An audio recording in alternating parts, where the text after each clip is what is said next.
Yeah, so our story starts back in 2012 when two students at the Eindhoven University of Technology decided, hey, maybe we should participate in this World Solar Challenge. They got a team together. I was part of that first team as the chief powertrain, so I was in charge of integrating the electronics and more specifically focused on the solar panel. And then we built Stella, the world's first solar-powered family car. We took it to Australia, drove it 3,000 kilometers from Darwin to Adelaide, and actually won the cruiser class of the World Solar Challenge. And then after that, we had lots of sponsors sponsoring us when we were building the car and during the race, etc. And they would invite us over to business events, to show the car at the premises, to show the car at business fairs all over the world.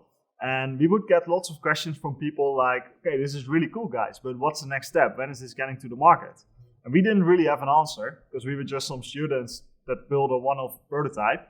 But it did get us thinking, like, okay, the concept really resonates with all of the people that get to see the car. So that got us thinking and looking at the trends, what's happening in this world. We started looking at the trends in the automotive industry. Figuring out, okay, we're moving towards more shared mobility, more autonomous mobility, and more electric mobility. Does the solar car have a place in that spectrum of trends? And then we actually saw that moving to electric cars and moving to shared and autonomous, you get to this. If you combine them, you get to this concept of a robotaxi in the future that a lot of companies are working on today. But the big question in all of these trends is, where does the energy come from? And nobody was really looking into that or answering that. So when we started looking, okay, if you want to adopt that concept all over the world, what's going to limit it? And then you come to the conclusion that the electricity grid is maybe very well developed in the developed world, but in the rest of the world, it's really lacking already. So if we also want to start driving electric at those parts in the world, that's just not going to work because electricity grid investments, they take 20, 30 years to plan and build up. So if you want to move to electric driving at those parts of the world, it's not going to work if we need to burden the electricity grid even more, well, then it's already not coping. So that's where we saw the potential for solar cars in the long term, to be able to have cars that are relatively independent from the electricity grid. So when we put all of this together, we thought, okay, so why now let's wait for someone to pick it up and start doing it. But after 2 years later, when we graduated, still nobody was doing it. And then we figured, okay, maybe we have to do this ourselves. And that's when we started Lightyear in 2016 with 5 of the people that used to be part of the original Solar Team Eindhoven that built Stella, with the mission to provide clean mobility for everyone, and by building solar cars. And well, basically that's how Lightyear got started. Well, what we did in the student team in Solar Team Eindhoven, there was this regulations book from the organization, and it had all the rules that you had to comply with, both as a product and as a team. And it had also this scoring formula.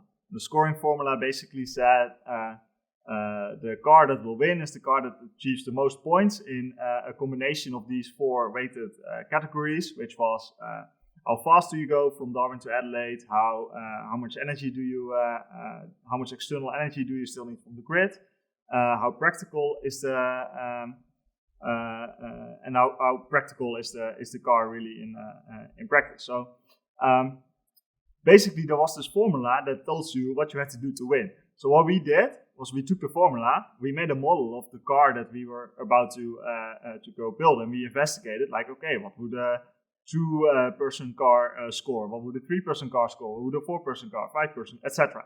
And we looked at all these models, and then we concluded, okay, this 4-person family car has the highest, it's going to score the highest, so it will win. And this approach of fundamentally looking at what's going to maximize your score, that's really what we took to Lightyear. So there was a lot of modeling behind that. And what it resulted in Lightyear is a decision-making framework for how to design the car. So we have our internal scoring formula for a car that's built for the masses. That includes things like cost, the usage price, the range, all of these things. And we have lots of models behind that to actually make sure that every decision we make will be the best for what the customer in the end really wants. So this framework of rationalizing all of the decision making in what systems and components you put in the car, or whether it's better to add some insulation and make the car heavier, so you need less energy consumption from the heating system. Those trade-offs, that you can make them rationally according to the final performance of the product. So that approach is really what we took from the Solar team to Lightyear.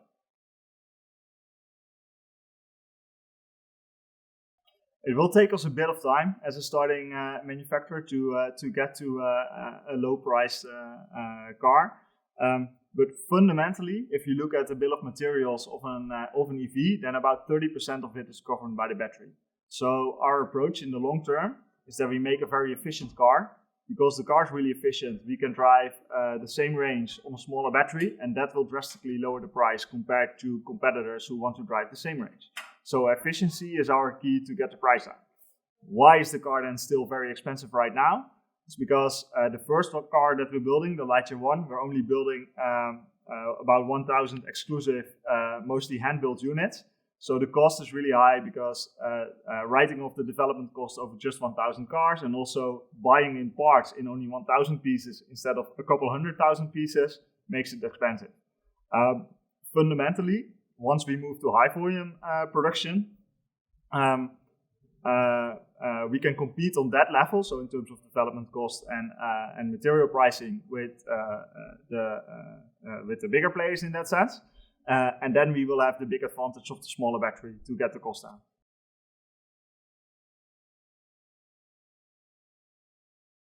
There's a couple of different challenges depending on the perspective where you are. So if I look at Lightyear as a starting EV manufacturer, by the way, we won't actually be a manufacturer in the sense that manufacturing will be outsourced to a vehicle contract manufacturer for Lightyear. But really the key difficulties for us are finding the right people and getting the right people on board is a big challenge. Of course, developing all the technology, but we're well underway. If you look at it from the other side, so as maybe a legacy fossil fuel burning car maker, then your challenge is that, well, basically most of the technology products have been outsourced to the tier one suppliers. So you need to get your entire ecosystem around from building internal combustion cars to EVs, and you still have huge investments in the internal combustion space that haven't been completely written off yet. So also, if you are building EVs that will actually cannibalize on your fossil fuel market, it's a very tricky decision to make and to explain to your shareholders. So for us, the challenges are more on the content side, and for the big manufacturers, the challenges are much more on that business side, on how to deal with it.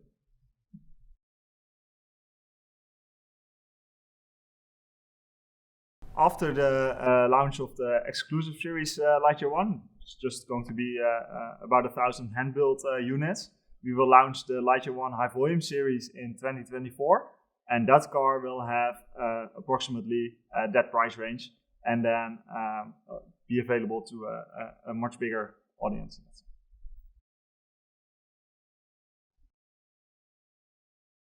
I think the biggest challenge in the supply chain for any EV manufacturer is the batteries.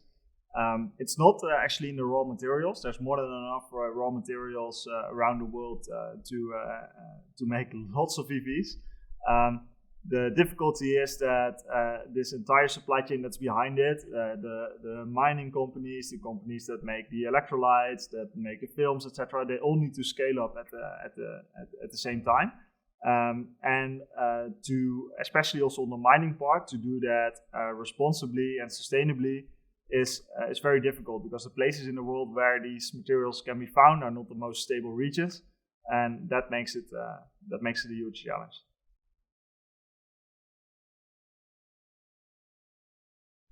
Yes, the corona pandemic has affected Lightyear to a certain sense. First of course, all of us started working from home. That's for some people that's quite a challenge, but also lots of people are actually quite happy with it to work a couple of days per week from home. So I think that's not all bad. We also save a lot of traveling time and traveling energy, and we have less pollution and traffic, of course. So it's not all bad in that sense. We did also get some delay on parts that were being delivered, especially some parts that had to come out of China in the beginning, in the early days. And also it has affected the funding a little bit, because when you meet with investors, you usually meet in person, and when you're not able to meet in person across the continents anymore, that also slows down that to a certain extent.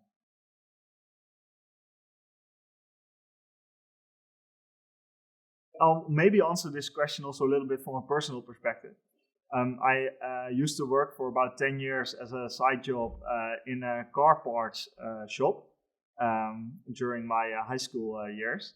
And the moment we started Lightyear, I started to realize that about 90% of the parts that I was selling on a weekly basis every Saturday to people who were maintaining the cars are no longer in the Lightyear One. And that's really when you realize that, it's going to have huge implications if we get massive EV adoption on the whole aftermarket business and all the local car shops, etc. Not only do they need to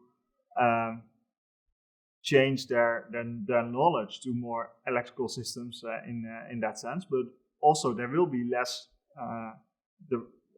on an absolute level, there will be less maintenance needed on those cars. There's just a lot less parts that wear out because there's a lot less moving parts.